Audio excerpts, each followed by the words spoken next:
Well, good morning. Something I can do for you, son? Well, yes. I got this problem. A carbuncle that is driving me crazy. And you see, the area that's affected has been getting a good deal of sitting time, if you know what I mean. Oh, so you're trying to tell me you got a boil on your backside. All right. Well, bend over the table there and drop your drawers and we'll have a look.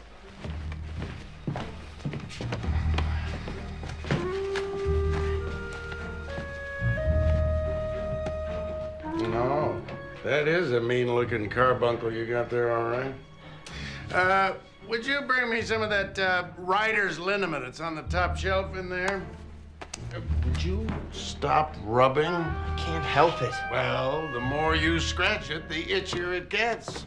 Here you go, Doc. Oh, hey now. Whoa. Wait, never mind.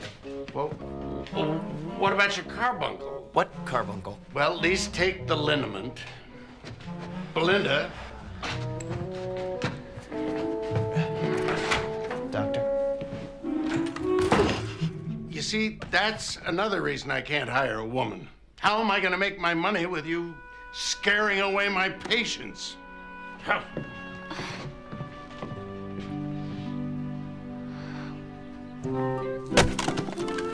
Well, what do you think? Let me get this straight. You want to hire Sadie to help you at school so you can teach her to read without her husband knowing? It's an ingenious plan, if you ask me. And just what will you have her do? Whatever needs to be done. She can sweep the floors, clean the blackboards, keep the wood stove burning. Simple things that allow her to learn along with the children. And don't you think the way you're going about this is just a little sneaky? I think the Lord will forgive my methods if I can offer this poor woman a path out of the darkness of ignorance.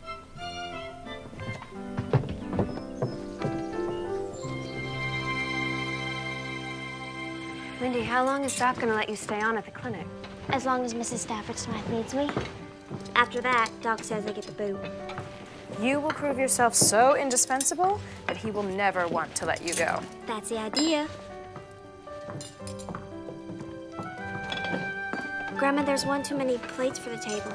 We have a guest joining us for supper. Hey, come on in, young man. Let me introduce you to everyone. This is my wife, Marty. Hi. Hi. Daughter, Missy. How do you do? And this is my granddaughter, Belinda. Lindy, this is Mr. Drew Simpson. He inherited Hank's place, and he's come here all the way from New York City. It's a pleasure to meet you, Mr. Simpson. I trust your journey here hasn't left you suffering any adverse effects. Nothing worth speaking of. Well, I'm sure we're all very interested in hearing about your journey. I know I am. Here.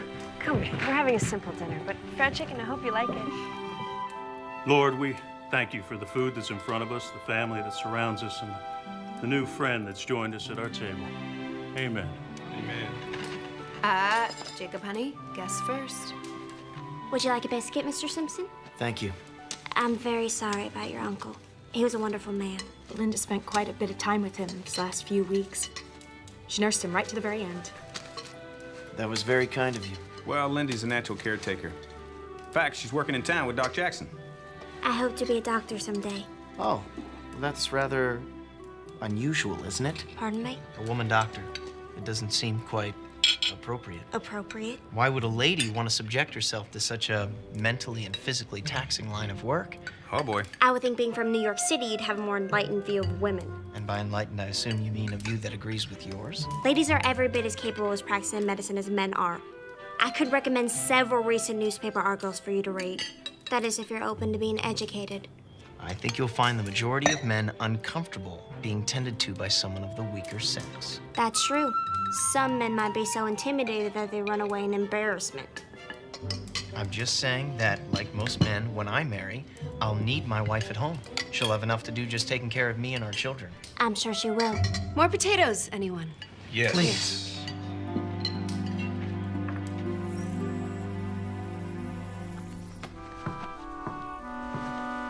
You're awake? Good. How you feeling, Mrs. Stafford Smythe? Tired.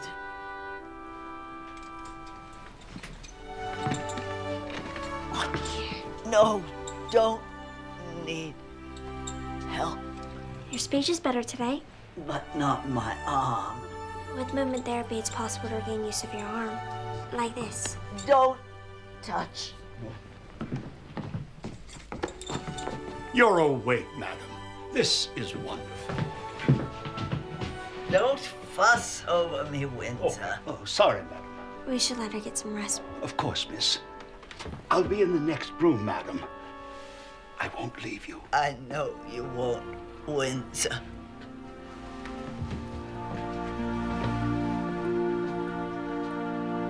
I'd be at a great disadvantage if you hadn't been available to help me fix up the place, Mr. Davis. I'd never got it good enough to sell. Glad to do it. Be careful now, you don't catch yourself on a rusty wire. Hold on. Let me take a look at it. Let me see it. No, it's nothing. Let me see it. Oh, yeah, that puncture wound's deep. Tell you, the one thing you don't mess around with is rusty wire. You get a nasty infection. Now, once you go into town, I want you to see the doc. I'm fine, really. Go on now. I mean it. You don't mess with rust in a gut. I'll finish up here. Yes, sir. All right. Whoa.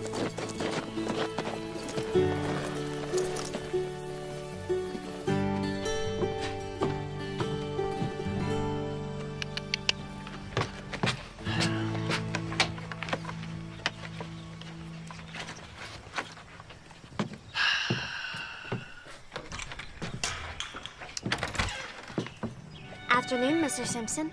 Good afternoon, Miss Tyler. I came to see Dr. Jackson about my hand. He's out checking on patients. Why, what's wrong? A little run-in with a rusty wire. When do you expect the doctor to return? Not for hours. Rusty wire? Tetanus can take hold pretty quick. Might end up losing the hand. I think you're exaggerating. I understand that you're uncomfortable being tended to by the weaker sex, but unless we clean that wound immediately, it might be too late. Lockjaw could set in by tonight. Although that may not be the worst thing. All right. How much humble pie do I have to eat to persuade you to help me? Just enough to make me believe that you sincerely regret saying that I have no business becoming a doctor. I most sincerely regret it. Come inside. My grandpa tells me you went to Columbia University. You didn't mention that the other day at dinner. I guess I could have worked that in when you offered to recommend articles to help enlighten me. That would have been a good time. You're so fortunate to have the opportunity to study at Columbia. I suppose that's true. I can't be a doctor without the proper education. Most hospitals won't even consider me for a nursing position. But the proper education requires a great deal of money. I've been saving for a long time. I'm sorry if it stinks. Oh, no, it's all right. Actually, you've been very gentle. There. You're all set. Remember to keep the wound clean. At the risk of bringing up an old argument, I must say that you're a bright and beautiful young woman. Beautiful? Yes. Anyway, you'll surely be married before long. Why would you want to waste your time preparing for a career that you'll have to leave? Why does every man assume that I'm on a hunt for a husband? Isn't that the goal? Find a mate, settle down, have children? As a lawyer, everything is black or white to you, isn't it? Well, that's rather simplistic, but there is a clear-cut sense of right and wrong in the law that I've come to appreciate. That's why we're different. I see all of God's colors, and somewhere between black and white is my dream to be a doctor. I should get back to the ranch. Of course. Please tell my grandpa I said hello.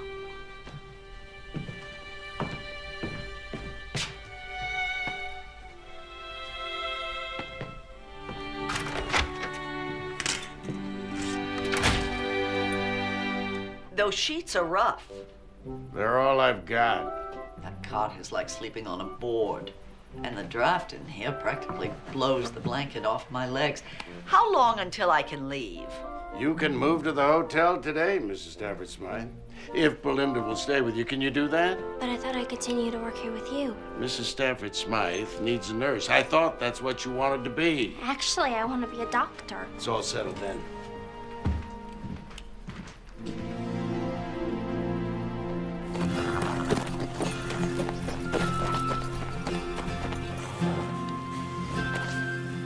And decision.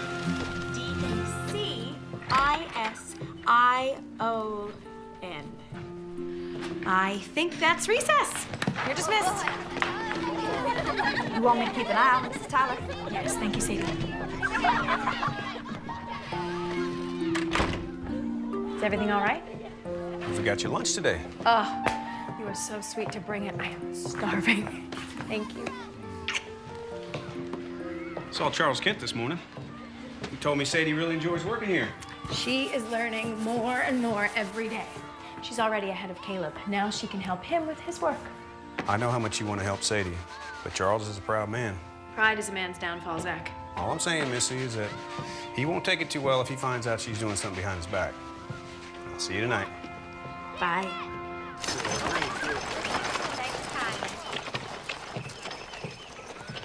Winter, is this the best room the hotel has to offer?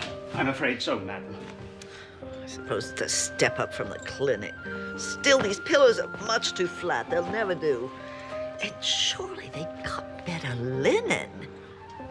Oh, I'm mortified by these inferior accommodations, but I'm afraid it's not possible to get anything better in this uncivilized outpost. Oh, Miss Tyler, please come in. Madam, I'll just be down in the restaurant to check on your tea. Wash the china yourself, Windsor. I don't trust these people to have high standards of cleanliness. Yes, madam. How you feeling today, Mrs. Stanford Smith? How do you think I'm feeling, being forced to endure these primitive conditions? You know, we're not all uncivilized here. Really? Did I somehow miss seeing the opera house, or a good library, or even a hat shop with the latest fashions from Europe? No? I thought not. Anderson Corner has other things to offer. Such as? Good people, and a church that welcomes everybody, including strangers. And we take care of each other in difficult times. You've never even been outside this small town, have you? Actually, I was born in New York. I didn't come here until I was 14. So I do know a few things about the world outside. But I much prefer Anderson Corner. You actually like it here. Compared to New York, it's heaven on earth. I'm gonna miss it terribly when I leave to study to be a doctor. Well, now there's a surprising ambition for a farm girl. I believe it's what God called me to do. God? Ha! Don't put your trust in God, young woman. He is unconcerned with your ambitions. You don't mean that. The only thing you have to rely on in this world is yourself. I must be awful lonely believing in nothing but myself. When you've had a little experience with the harsh realities of life, you'll abandon that naive faith. I've had a great deal of experience of harsh reality. Without my faith, I'd expect I'd be much like you. How's that? Very unhappy.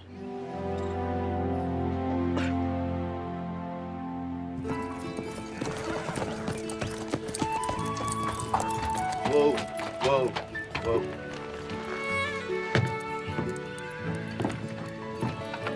Hello. Hi.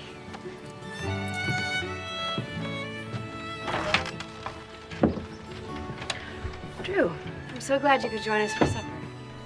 Belinda, I need some eggs, please. All right, Grandma.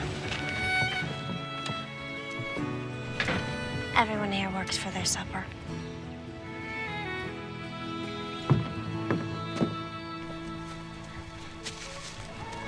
Might as well spit it out.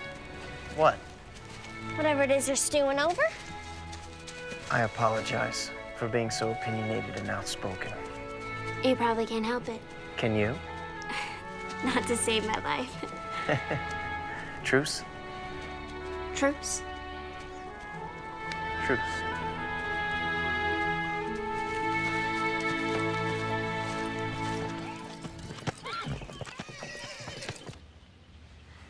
Now remember, as I'm moving your arm, gotta imagine you're doing it on your own, okay? I saw you reading late into the night last night. Oh, I'm so sorry. Did light keep you awake? My age keeps me awake. I'll turn the light out earlier tonight.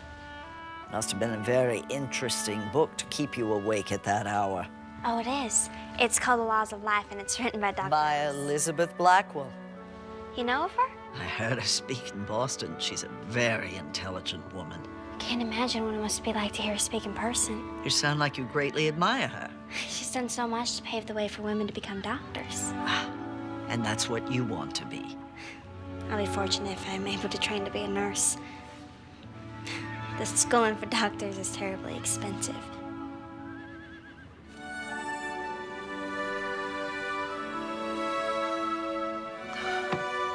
You moved your arm?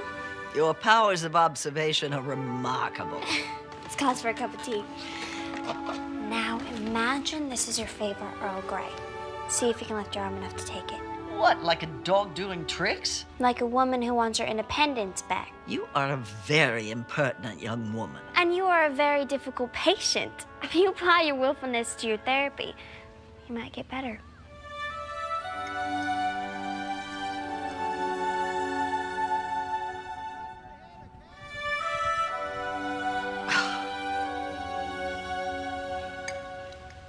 We'll try again in the morning.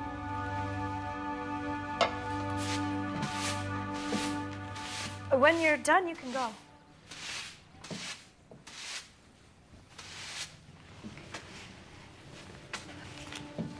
Who is Charles Dickens? A very talented author. You can borrow the book if you like. Oh, no, thank you. I'll see you tomorrow, Mrs. Tyler. Okay.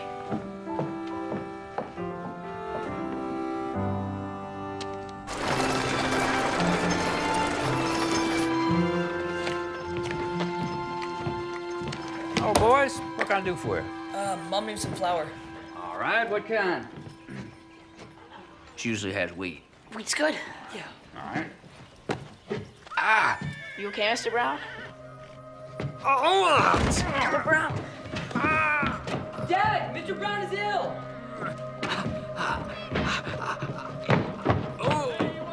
George?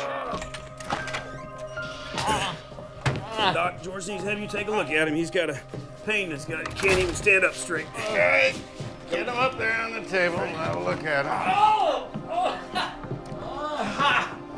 All right, George. You been vomiting, huh? Yeah.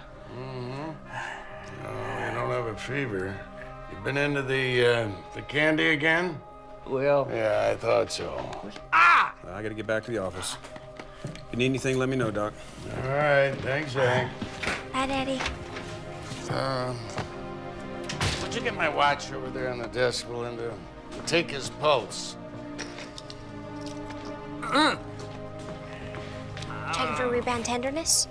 Well, if you're so smart, what am I doing now? Using McBurney's point method to diagnose what's wrong. 125. And I suppose you have an opinion. I think he has acute appendicitis. He probably needs surgery. If he has an appendicitis attack, it's not bad enough to warrant surgery. But if his appendix were to burst, Doc. All right, just calm down, George. There's nothing to worry about now. You can get up. All right. Look, if you get a fever or if the pain gets considerably worse, you come and see me, even if it's in the middle of the night. You take a teaspoon of this 3 times a day till the pain goes away. And George, you stay out of that candy jar. You're a grown man, not a 5-year-old. yes, sir. All right. Much obliged.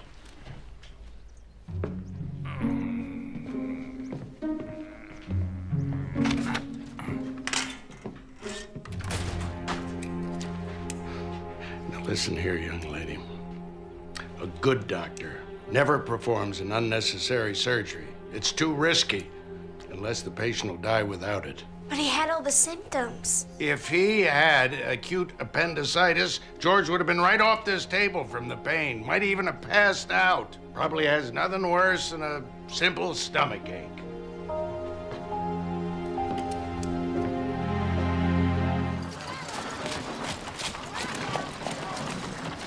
Mama, what's this word? Capture. And this one? Elephant. It says, then they went out to capture the wild elephant. How do you know what that says, Sadie? Mom was learning to read at school with me, Pa. She's real good. Charles!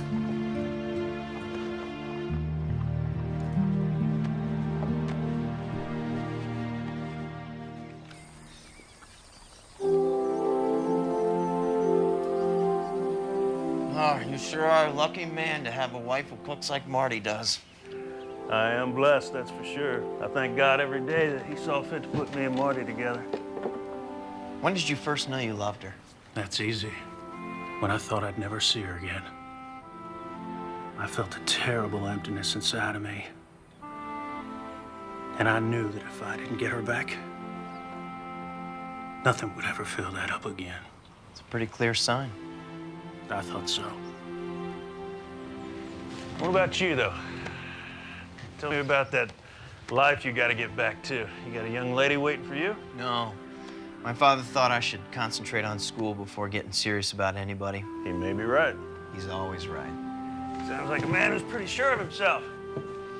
If he's ever had a moment's doubt, he hasn't admitted it. Considers it a weakness, I'll bet. Yeah. He says if someone senses weakness in you, that's when they go in for the kill. Well, that's a pretty harsh way to look at life. But probably true. In a legal battle, anyway.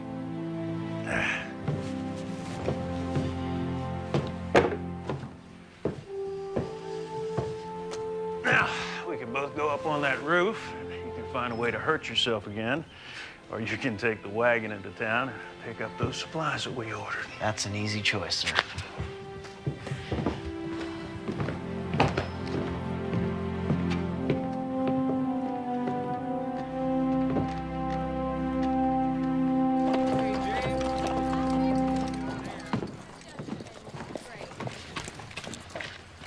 Charles. Yeah?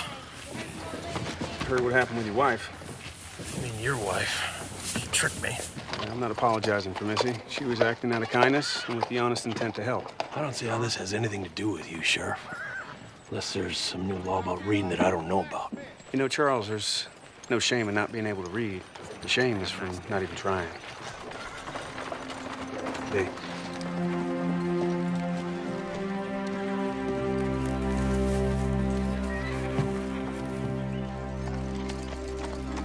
I know it hurts, but that's a good sign. It means your nerves are kicking back in. If you just try a little bit harder. I am trying. You're giving up too easily. Who do you think you are to talk to me that way? An ignorant, low-class girl in a godforsaken town in the middle of nowhere. I may not have a college education, but I'm well-read and definitely not ignorant. And as for class, I come from a good family that could teach you a few things about what that word really means. Get out of my sight. With pleasure.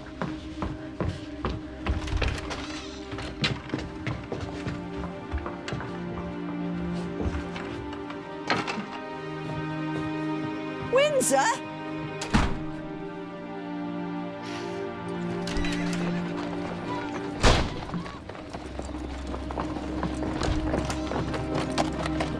Miss Belinda! Miss Belinda, please, wait up! Wait up, Miss Belinda! Miss Belinda! I'm sorry, Mr. Windsor. I know you're used to taking her abuse, but I'm not about to. Mrs. Stafford Smythe would never mean to be abusive to you, miss. I don't know what you call it back east, but out here we call it rude and unacceptable behavior. May I share something of a personal matter with you, Miss Tyler? Something I'd like to show you. This is Benjamin and Lucy, Mrs. Stafford Smythe's children. I thought she didn't have any children. She doesn't now. Oh, I see. Mrs. Stafford Smythe became a widower shortly after Lucy was born, and her children became everything in her life, miss. What happened to them? Lucy passed away when she was 5 of the scarlet fever, and Benjamin drowned just before he was to graduate from Harvard. Terrible. When Mrs. Stafford Smythe lost Lucy, the only thing that kept her going was Benjamin. And when she lost him, I was afraid she... So sorry. That explains her anger and bitterness, but that doesn't excuse her behavior. I just want you to understand that Mrs. Stafford Smythe was not always the way she is. She was a kind, generous woman. Try to think of her the way she was before unbearable loss changed her. Try to see her with a forgiving heart and not a judgmental mind.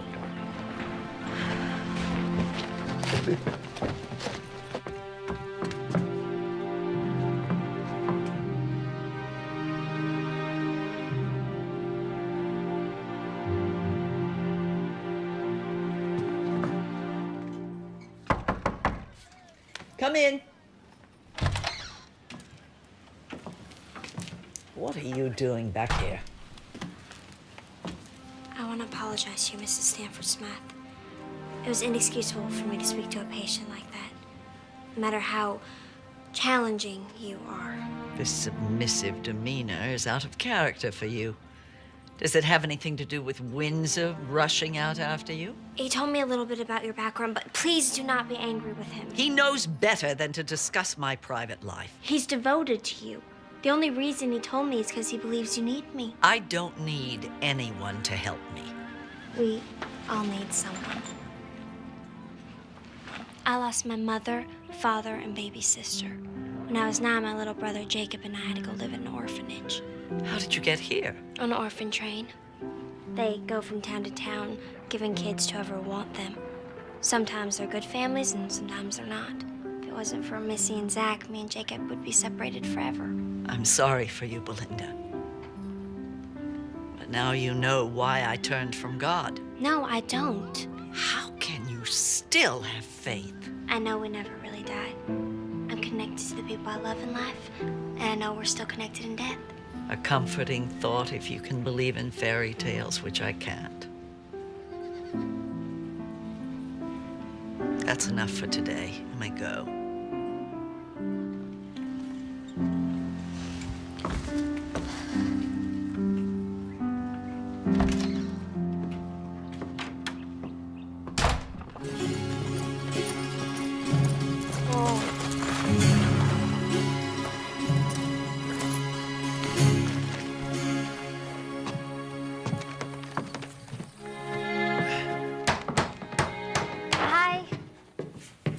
Belinda. I was visiting my grandma and she wanted me to bring lunch to y'all. Well, your grandpa went into town to pick up some lumber.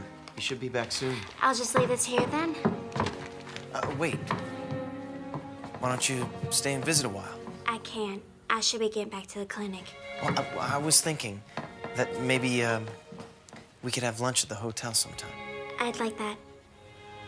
Tomorrow? Well, sure.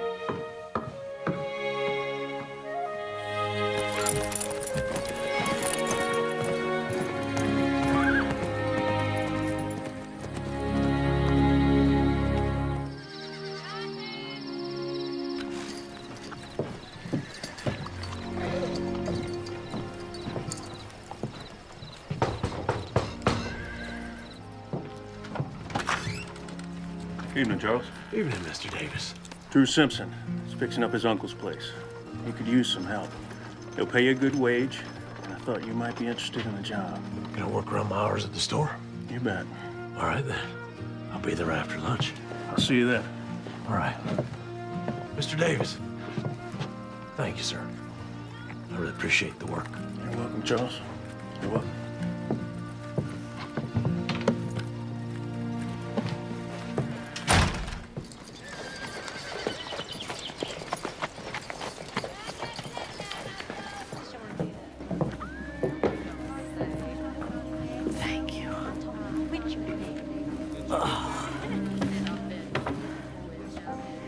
I envy you your faith, Belinda, but I can't share it. And even if I could, it doesn't change the fact that the only reason I didn't let that stroke kill me is my distant relatives who are just waiting for me to die so that they can inherit my fortune. I think the whole reason your stroke didn't kill you is because God has work for you. Find a purpose about loving other people. And losing them. The fact that you grieve deeply means you love deeply. There's so many people out there who need what you have. Who would that be? At the orphanage, there's hundreds of children without parents or parents who just simply give them away. Ah, so you're suggesting I give money? Not just money. Yourself. You have so much love to give and they need love. Aren't we supposed to be practicing? Reach for the teacup. One hand.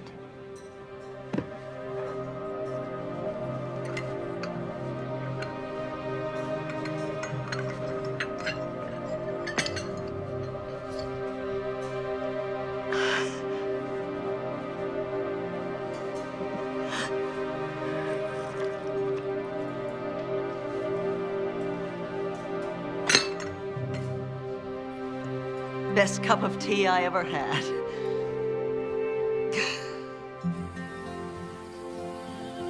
Hold her right there. Okay. That'll do it. Thanks again, Charles. I'm not sure what I would have done without you. You're more than welcome, Mr. Simpson. Drew. All right, Drew. Can I ask you a question about the law? Sure. It's about adoption. You and your wife thinking about adopting a child? Well, not exactly. Sadie was married before we met. Her first husband, he was Caleb's pa. But he was a real no account. Used to beat Sadie and Caleb both. She divorced him? Yeah. He got in a bar fight, and he hurt some fella real bad, and they put him in prison. Gave Sadie a chance to get away, but he's fixing to get out soon. And I know he's gonna come looking for Caleb. Now, if I can adopt him, does that make him my boy? And ain't nobody can take him away? That's right. Sadie's awful worried that he won't give up his claim to Caleb.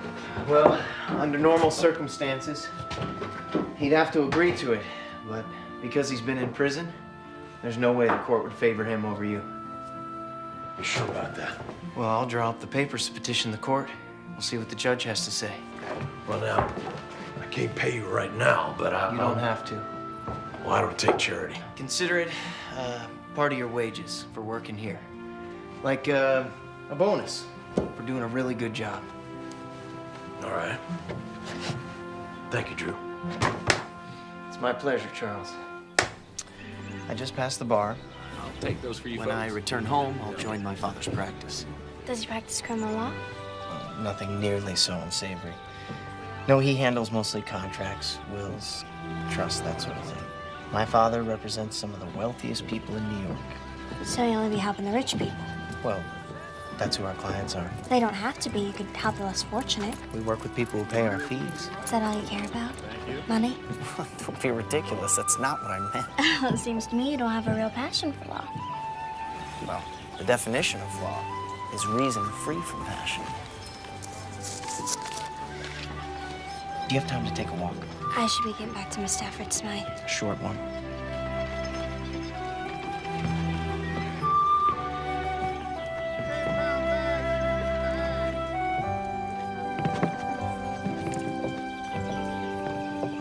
So do you really want to be a lawyer, or was it simply expected of you? It was always understood that I would follow in my father's footsteps, yes. What does your mother think? Doesn't her opinion matter? Well, her opinion would matter a great deal if she were still alive. She died when I was 8. Oh, I had no idea. I'm so sorry, Drew. You know, for a long time after she died, I used to play this little game every time I left the house. I'd pretend that when I came home, she'd be there, hiding somewhere, waiting for me to find her. Of course, the only thing I ever found was the latest governess my father had hired. He gave me every material advantage I could ever hope for. The only thing I ever wanted was my mother to be there when I came home. You're privileged to have both your parents. Actually, I was adopted. I would have never guessed they're not really your family. I mean, not that... It's all right. First, I didn't feel like they were my family. And they made me realize that loving someone has nothing to do with being related. Everything to do with opening your heart and letting someone in. I envy the relationship you have with your family. Why? You really love each other. I haven't felt that since my mother died. That sense of security, of knowing that someone will always be there for you. You'll never be completely on your own again. Yes. Exactly.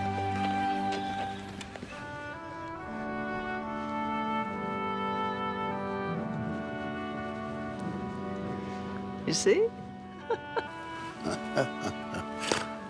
My. You have made remarkable progress, Mrs. Stafford Smythe. I must say, I am very impressed. To be truthful, I wasn't sure you'd regain use of your arm. Nor did I think so, but Belinda was stubborn about my therapy. She'd listen to me grouse and complain, but she never gave up on me. She's a remarkable young woman, don't you think, Doctor? Yes, she is. Indeed, remarkable. I know you must be anxious to get back to Boston, and I think you can start planning to go home now. Oh, thank you, Doctor. So, what did you ride all the way out here to ask your grandma? Seems while I wasn't looking, my life just got really complicated. This wouldn't have anything to do with Drew Simpson, would it? I'm attracted to him, and it's not fair. To you or to him? Both. He's becoming a distraction. I can't let that happen. Everything seems to be getting a lot harder all of a sudden. Only a few years ago, I knew just how to get answers to my questions. You wish it was simple again, like when you were a child? You could say a heartfelt prayer to God and then just listen for his guidance. Yes. Belinda, it's still that simple.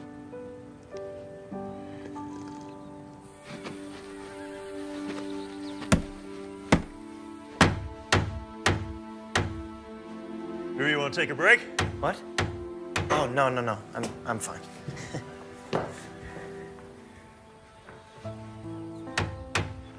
Something weighing on your mind? No, nothing. Have you ever had that experience where you think a person is one way and they turn out to be something else entirely? I think we've all had that experience at one time. I had Belinda all figured out. Then I get thrown for a loop. And that's bad. Well, it's complicated. She makes me think about things I thought were all settled. Such as? Where I'm going to live, what I'm going to do, even whether or not my life has any real meaning or purpose. A woman can do that to a man. I know what I want to do with my life. I want to sell this place, go back to New York, go into my father's firm, get married, and raise a family. Well, in that case, what is the problem? Belinda is the problem. I don't want to think about her. I don't want to get involved with her. She's nothing like the kind of woman I have planned for my future. She wants a career in a man's field. She's opinionated, outspoken, strong-willed, smart, kind. That doesn't sound like a problem, son. That sounds like an opportunity. Whoa.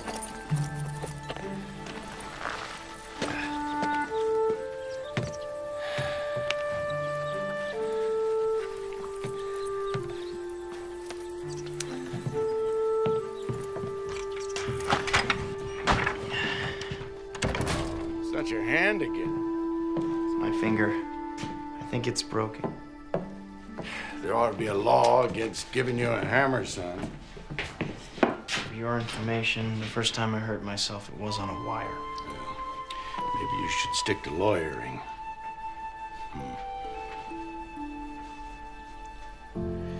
Belinda, why don't you look at the boy's hand?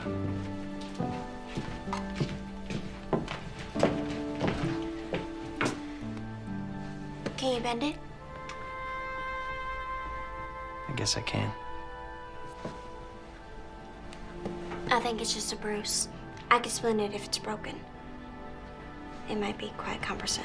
Just leave it. Have lunch at the hotel with me today. I'm sorry, I can't. Tomorrow, then? I have Mrs. Stafford Smythe to tend to. Well, maybe we could find time. Do you want the splint? What? No. No splint. Then excuse me. I have work to finish.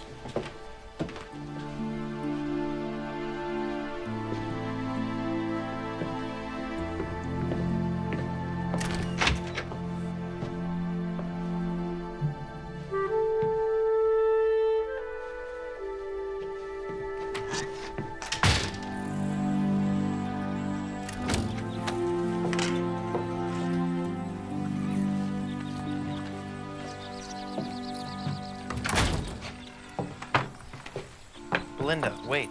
I have to get home, Drew. I have things to do. Why are you being like this? What happened? I don't know what you mean. Yes, you do. When the farm sells, you'll be moving back to New York, right? Well, yes. And I'll be staying here. So where does that leave us? You'll go back to a life I can barely imagine. Meeting with rich clients in a big office, going to fancy balls with orchestras, dancing with well-bred girls in satin gowns. After a while, you won't even remember me. Get me that, please.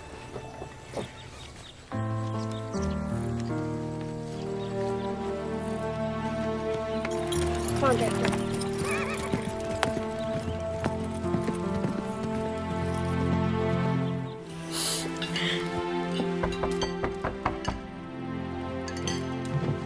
Let's see what it is.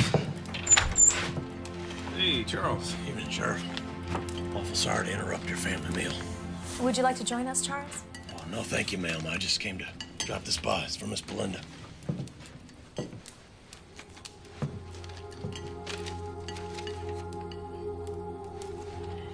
Seems Drew hurt himself again.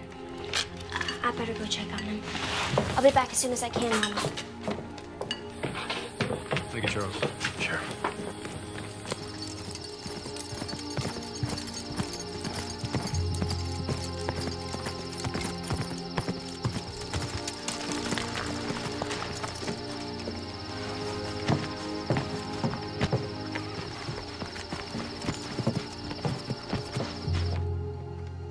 Drew?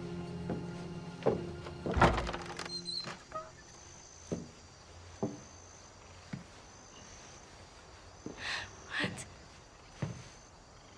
I believe this belonged to my aunt. Probably meant a great deal to my uncle.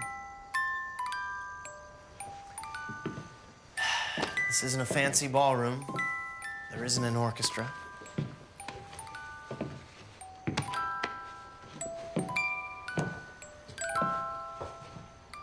But if I can have this dance, I promise you, Belinda, I will never forget it.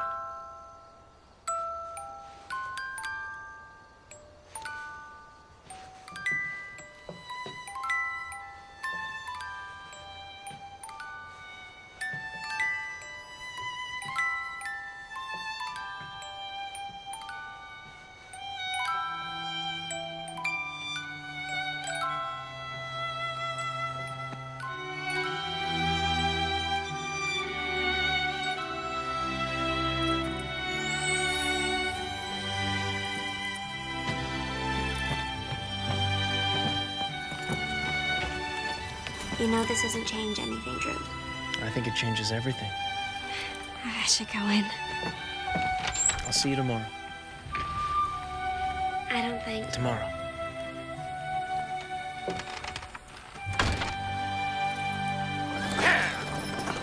Dr. Jackson has given me the go-ahead to travel home to Boston. I'm very happy for you, Mrs. Stafford Smart, but I am gonna miss you. I'd like you to come with me, Belinda. If you're worried about the travel, I mean, Mr. No, I'm not looking for a traveling companion. I'd like you to come back to Boston and live with me. Take me to that orphanage. I'd like to meet those children. You don't need me to take you there. I'll just get you the name of the No, orphanage. well, Belinda, there's more. I would like to pay your way through college and medical school. You shouldn't have to settle for small dreams. Dare to go for the big ones.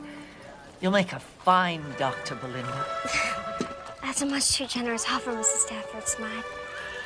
I'm afraid I can't accept it. Why on earth not? Because it'd take me years and years to pay you back. Well, it's not a loan, it's a gift. I'm a very wealthy woman. I can afford to do this for you. I would like to think if my Lucy had lived, she might have grown up to be just like you, Belinda. Even if I could accept your offer, they'd never accept me into a good college. I mean, most of the schools don't even allow women. Oh, posh. I'll just send up a smoke signal to my friend Sam Gregory. Dr. Samuel Gregory? The Dr. Samuel Gregory who founded Boston University School of Medicine? Yes, one and the same. I don't know what to say. Well, say yes. Thank you, Mrs. Stafford Smart. Thank you. Now, I know that you'll need to talk this over with your family. But when I leave next week, I hope you'll be with me.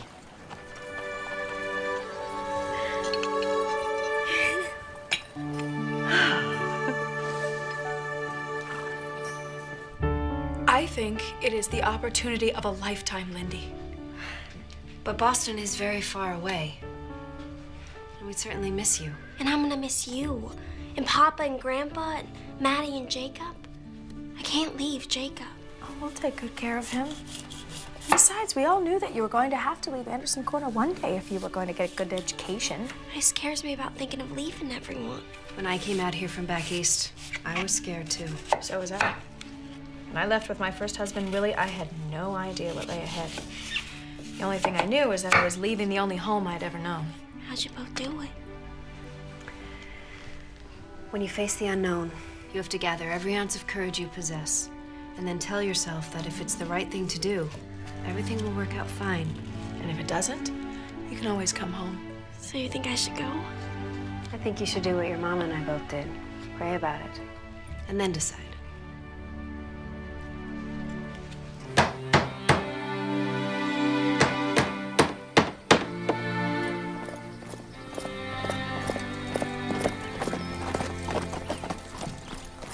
Linda, what a wonderful surprise. I can only stay a moment, Drew. Something entirely unexpected has happened, and I wanted to let you know. I hope it's something good. Actually, it's amazing. Mrs. Stafford Smythe has asked me to go to Boston with her. She's gonna put me through school. That's incredible. I know what it must mean to you. You know Boston isn't that far from New York. Maybe we could... That's just it, Drew. No, we can't. Why not? As soon as I get my medical degree, I'll be coming back here, practicing with Doc and hopefully taking over for him someday. You may change your mind when you get to Boston. It has a great deal to offer. It doesn't have what Anderson Corner does. My family, people who really need me, they probably won't have a doctor when Doc's gone. Linda, we can work this out. I've thought hard about this, Drew. I've prayed even harder. I would never fit into your world. My life is here. The only way we could be together if one of us is miserable. Belinda. I said what I came here to say. Belinda. Belinda!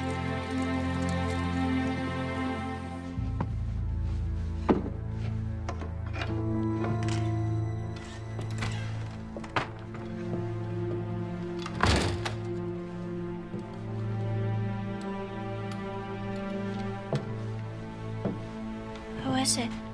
Jonas Barnes. Hurt his leg recently. Gangrene set in. It's gonna have to come off at the knee. Will surgery save his life? With gangrene. I don't know.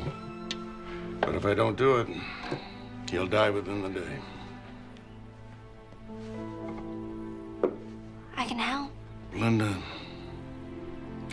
this is life-threatening, gruesome surgery. I can handle it, Doc.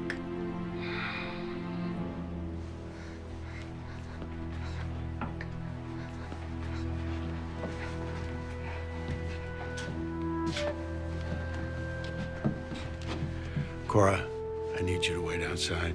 I'll come and get you as soon as we're done.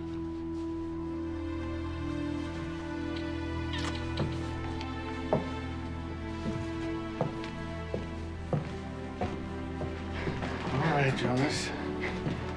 I think we're ready to start. Maybe you could say a little prayer first. Of course. Belinda? Lord, we are eternally grateful that you are here with us now, and pray that you bless Doc with a steady hand, and bless Jonas with a peaceful heart, and Cora with the knowledge that you are in control of this day. Amen. Amen. Amen. All right. I need you to lay back there now. Everything's gonna be all right. Count to 10 with me, okay? Okay.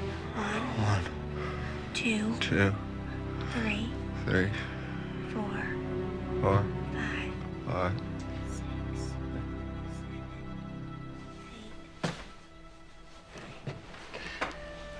He's out.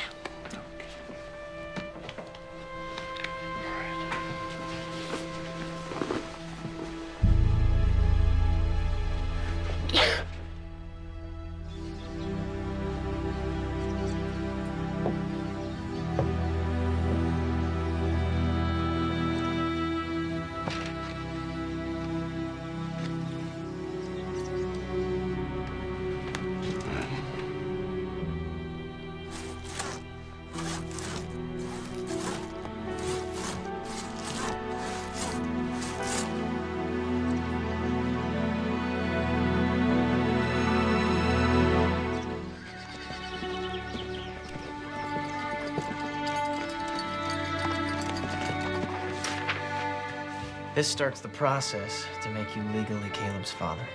I'll just need you to sign there, and then I'll file the paper with the court. You really think the judge will grant the adoption? I can't guarantee it, but it should be an open and shut case.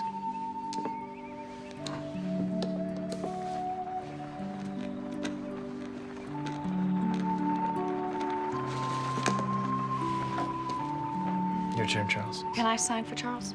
Oh, I'm afraid not. You just put your X right there.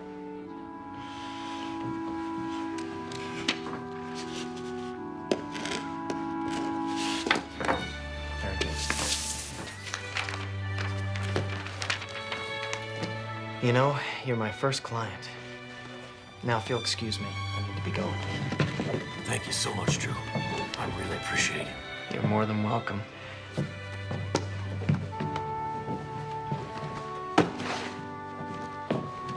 Thank you, Sadie.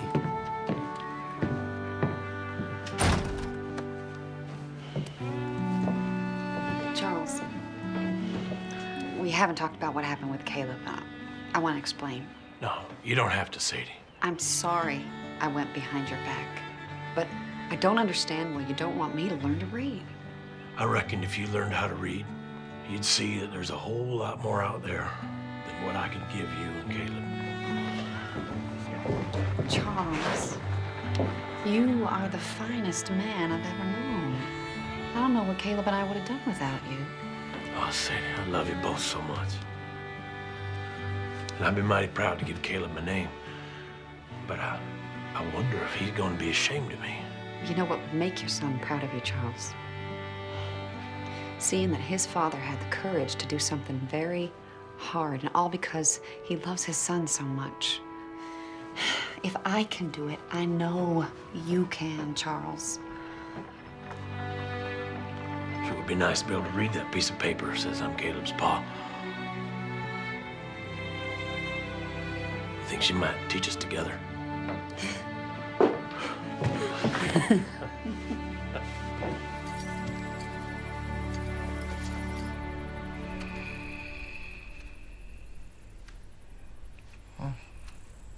What happened?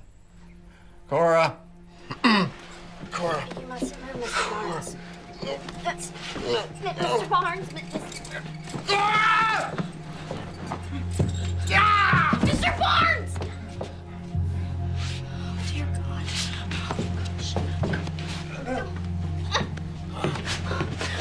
What happened? He got scared. He started asking for Cora. I tried to stop him, Doc. I'm so sorry. All right, go get some bandages. Hurry, hurry. Get you back into bed now, okay? Help me if you can. All right. Just calm down now. Just calm down. Calm down. All right, it's gonna be all right.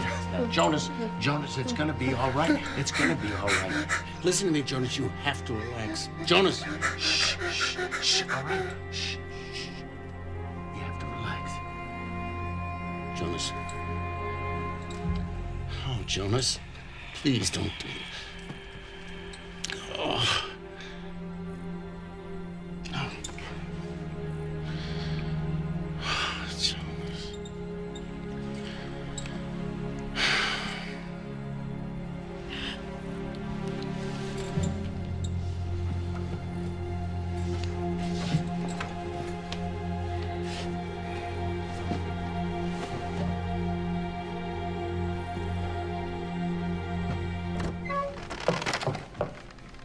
Hi, Lindy.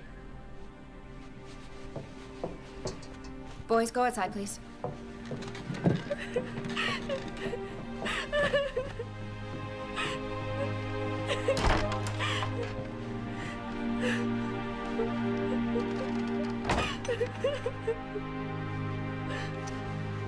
Poor dear. I tried, Grandma. I really did. He was so strong. How could he be so strong after what he went through? He was very frightened. Fear can do that. I haven't seen anyone die since my mom and baby sister. So horrible to see the life drain out of him so fast. I'm so sorry, darling. It was so awful. It wasn't your fault, Belinda.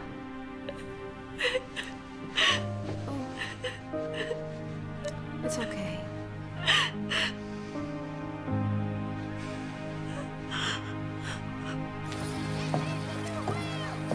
must be hard on him to lose a patient he's tried so desperately to save.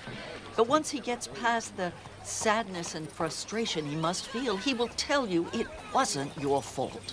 If it wasn't my fault, then why do I feel like it is? Because you care deeply about people, and that's what makes you hurt for them.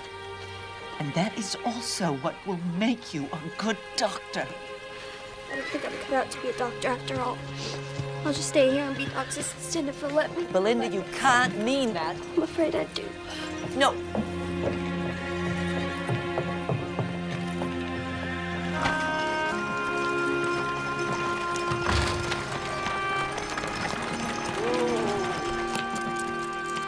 Hello, Miss Stafford Smythe. Did you tell Belinda it was her fault that poor man died? Of course not. Did you tell her it wasn't? Well, you don't mean that. I didn't think. Exactly.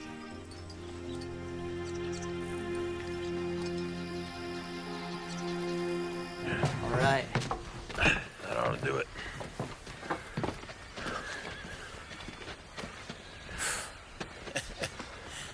I don't think you have any trouble finding a buyer now.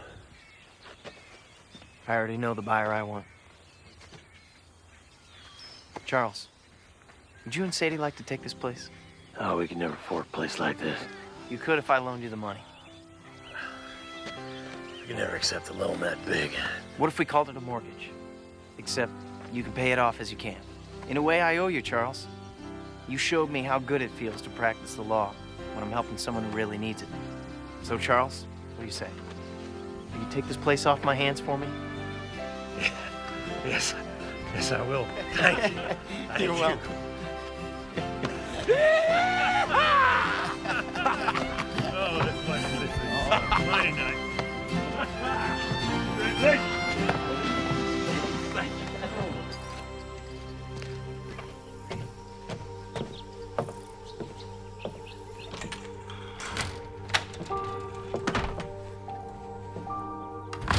Doc?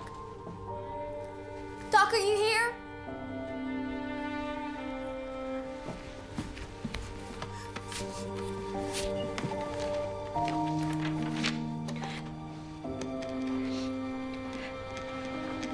Dear Doc, I'm so sorry to have let you down, but you were right. I don't have what it takes to be a doctor.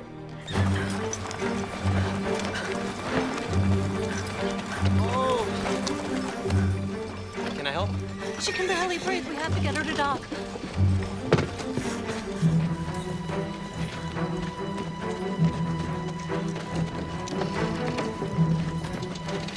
Hold on to her.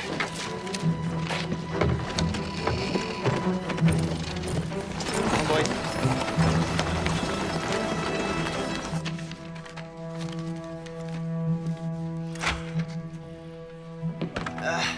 Where's the doctor? He's not here. Belinda, I need your help.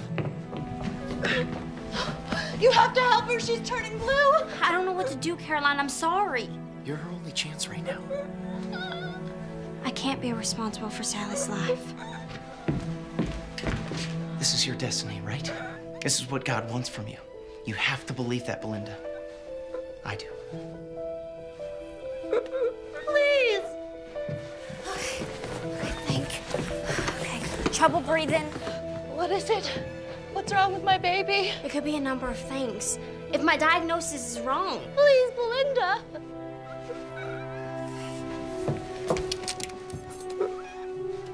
You gotta open your mouth, all right? There's some abscess in the area around the tonsils. What does that mean? I don't know. It could be quinsy. Is there some kind of medicine for it? No. There's only one thing to do. I have to lance her throat. Then do it! Helen, I've never done this procedure before or anything like this. I'll help you. Whatever I can do. What can I do? Okay, get the tray and get the mask. Okay, wet this. Put this on her mouth for 5 seconds. 5 seconds.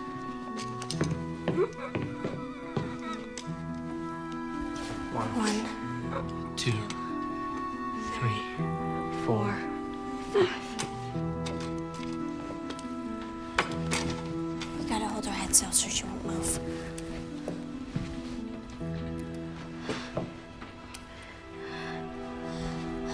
Dear God, guide my hand.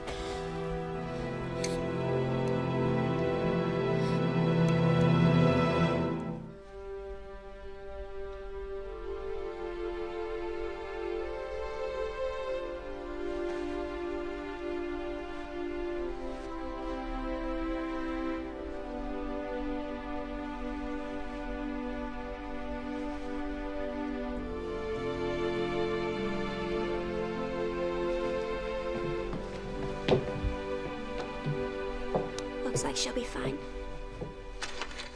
Belinda, what you did. Could have gone the other way. I could have lost her, Drew. But you didn't. You were smart enough to figure out what to do and brave enough to do it.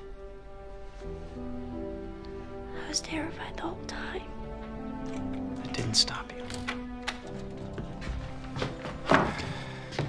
Oh, Belinda, I have been looking all over for you. What's happened? What is it? Belinda saved my daughter's life.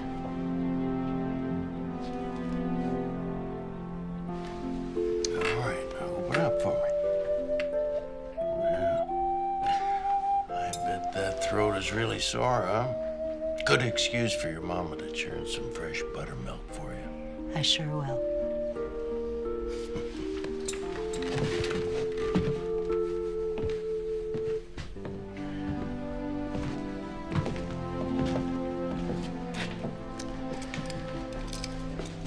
You know, you saved her life.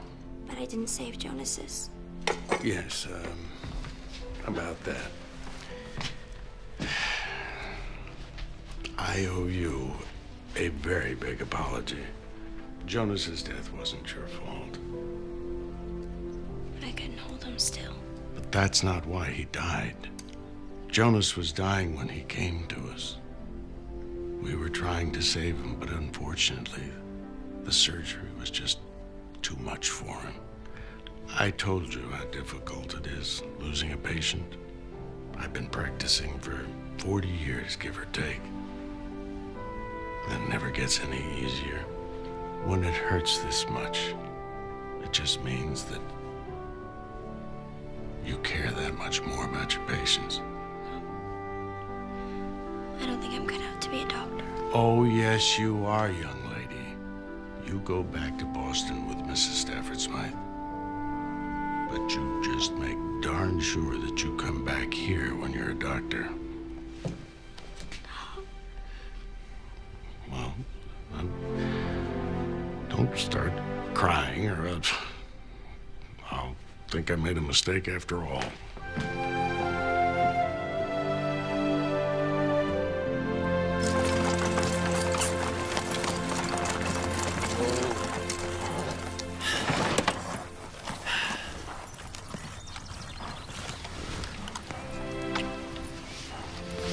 That's for having more faith in me than I had in myself.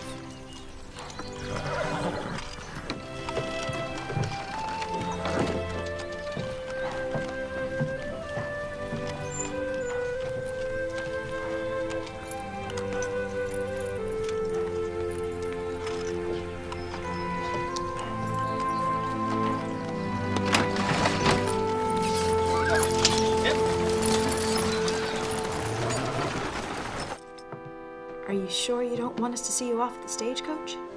I'd rather we say goodbye here. You know, by train, Boston isn't as far as it once seemed. Mm-hmm. Are you all right, Belinda? Yes, Mom, I'm fine. No second thoughts about leaving with Mrs. Stafford Smythe? No, not anymore. I feel at peace with my decision. So your second thoughts are about Drew? I love him, Mama. I really do. It can never work. Sometimes one dream is all you can have.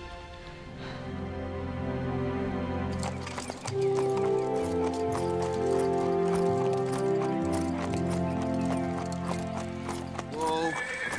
Whoa. Morning. Morning.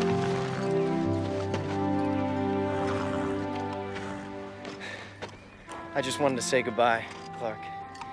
And thank you for everything. You headed home? Charles and Sadie are moving on to the farm. I'm headed back to New York tomorrow. I imagine Belinda left. We said our goodbyes at Missy this morning. She's probably getting on the stage right about now. You asked me once, when I knew I loved Marty, but you never asked me what I did about it. What was that? She left on a wagon train, going back home. I went after her. You love someone, you truly love them, you don't let them go. I've learned a lot from you, Clark. And what are you doing still standing here? Don't you have a stage to catch?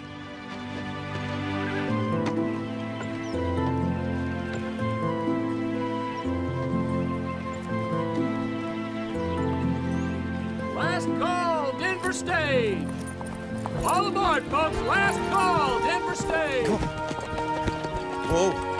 Belinda! Oh my goodness. Don't go.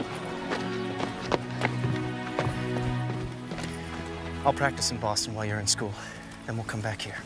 You'd be happy practicing law in Anderson Corner? Anderson Corner's the place I learned to love the law. And it has you. I don't think I could be truly happy anywhere else. This isn't your world, Drew. You're my world. I love you, Belinda. Marry me.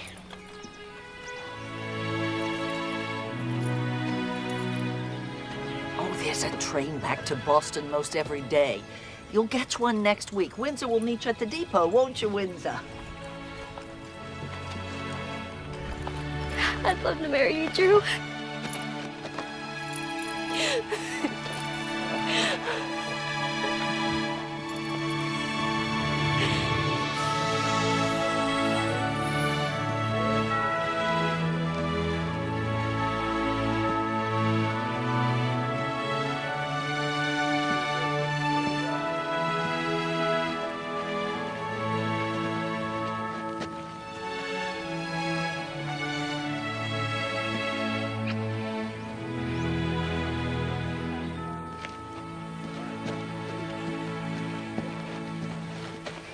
Do you, Andrew, take Belinda to be your lawfully wedded wife, to have and to hold, for richer, for poorer, in sickness and in health, forsaking all others, till death do you part? I do. And you, Belinda, take Andrew to be your lawfully wedded husband, to have and to hold, for richer, for poorer, in sickness and in health, forsaking all others, till death do you part? I do.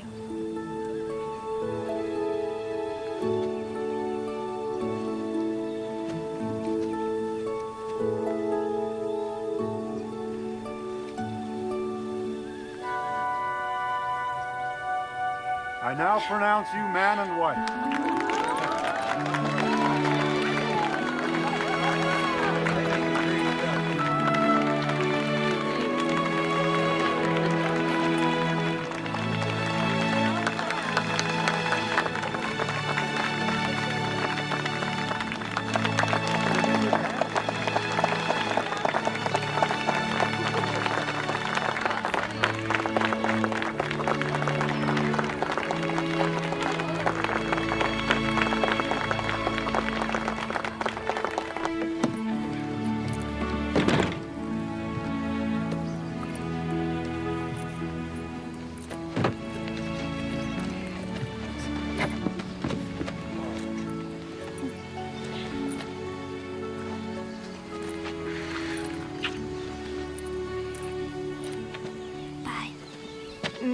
Be safe. You know I will.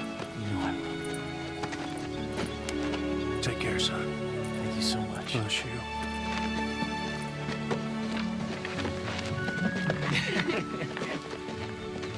Bye, Grandpa. All right, take care, honey.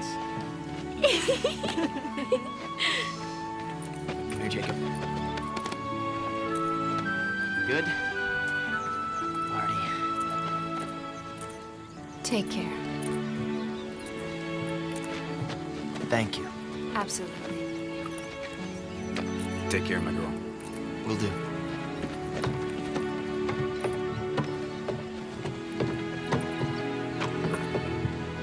You ready?